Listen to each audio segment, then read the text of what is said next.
Salam à tous, aujourd'hui, j'ai une grande nouvelle à partager avec vous. Si vous êtes propriétaire d'une boutique ou d'une entreprise, vous avez désormais la possibilité d'associer votre boutique à ma chaîne YouTube.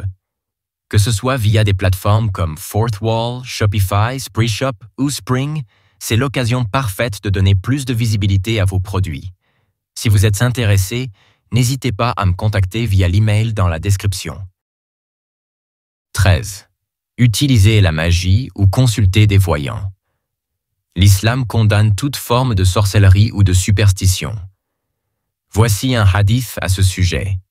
Celui qui va chez un voyant et croit en ce qu'il dit a mécru en ce qui a été révélé à Muhammad. Rapporté par Muslim. 14. Imitez les hommes dans leur tenue ou comportement. Il est interdit aux femmes d'adopter des comportements masculins ou de porter des vêtements réservés aux hommes. Voici un hadith à ce propos. Le prophète a maudit les hommes qui imitent les femmes et les femmes qui imitent les hommes. Rapporté par Al-Bukhari. 15. Participez à des commérages et calomnies. Le commérage est interdit en islam, car il détruit les relations et semet la discorde.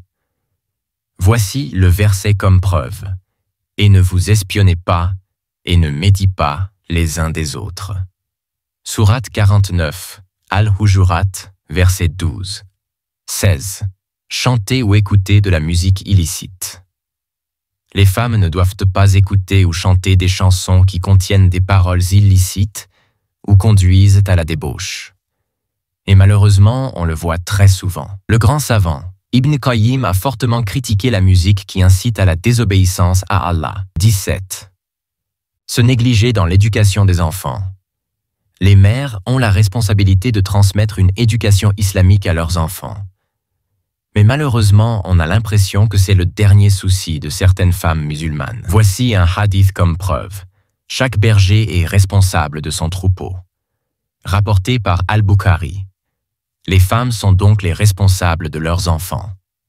Les hommes ne sont pas exclus car ils sont eux, à leur tour responsables de la famille entière. 18. Nier le droit des époux. Il est interdit à une femme de refuser à son époux ses droits légitimes sans raison valable. Je répète, sans raison valable. Le hadith sur ce sujet est « Si une femme refuse de venir à son mari dans son lit, les anges la maudissent jusqu'au matin. » Rapporté par Al-Bukhari. 19. Assister aux funérailles avec les hommes. Les femmes ne sont pas autorisées à accompagner les cortèges funéraires en raison des émotions fortes que cela peut susciter. Le hadith sur ceci est « Le prophète a interdit aux femmes de suivre les funérailles » rapporté par Al-Bukhari. Participer à des réunions interdites durant les menstruations. Il est interdit aux femmes de prier ou de jeûner pendant leur menstruation, mais elles doivent faire les actes d'adoration permis, tels que les invocations. Le hadith qui appuie sur ce sujet est « N'est-ce pas qu'une femme, lorsqu'elle est en période de menstruation, ne prie pas et ne jeûne pas ?» rapporté par Muslim. En résumé, ces interdictions visent à renforcer la foi, la dignité et la protection spirituelle des femmes musulmanes selon les enseignements du Coran et de la Sunna. Les savants comme Ibn Kathir, Ibn Qayyim et Cheikh Ibn Baz ont apporté des éclairages sur ces règles dans leurs écrits. Pensez à vous abonner et à activer la cloche de notification. On parlera bientôt des interdictions, mais pour les hommes la prochaine fois.